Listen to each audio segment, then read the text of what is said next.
you're like this focal point of this animated film, and you're 50 feet. And when they did the pitch for you and stuff, were you like, oh wow, this is really all just going to be about me? I mean, there's a lot of these other people, but like, was it kind of fun to?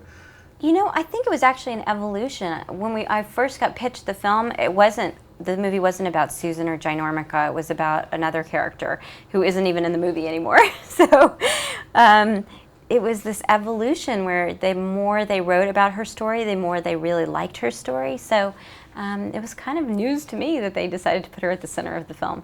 To hear yourself back, because when I hear my voice, I'm like, ugh, you know, so Yeah. What was it like for you when you because you obviously have to hear it over and over and over again, like within a 4-year period? Yeah, I mean, it's strange to hear myself because sometimes you don't even recognize your own voice. You're like, that's me? I sound so squeaky. But it was good because it gave me an opportunity to really work with my voice and learn how to change it a little bit. Was that, I mean, when you take acting classes, do they ever teach you how to play with your voice and all that kind of fun stuff in order for you to prepare for something like this? Is that? No, not an acting class per se, but I think I've worked with dialect coaches over the years that have taught me how to lower my voice or how to talk in a higher voice. So I had to use a lot of that through this movie. So when your kids hear you on a screen, when they watched it, did they know immediately this was mommy talking, or were they caught up in the fact that this is Ginormica and her adventure? They knew it was me, but they kept turning around to look at me to make sure, is that you? Oh, that's you. Okay.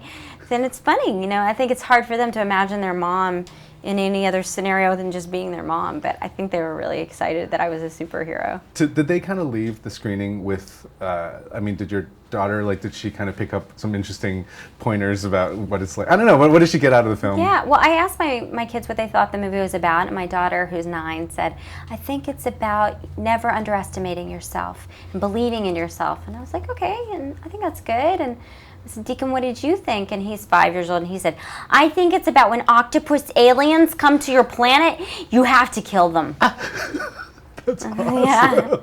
You're like, okay, and that sequel. And that is the message, too. That is a good message. Yes.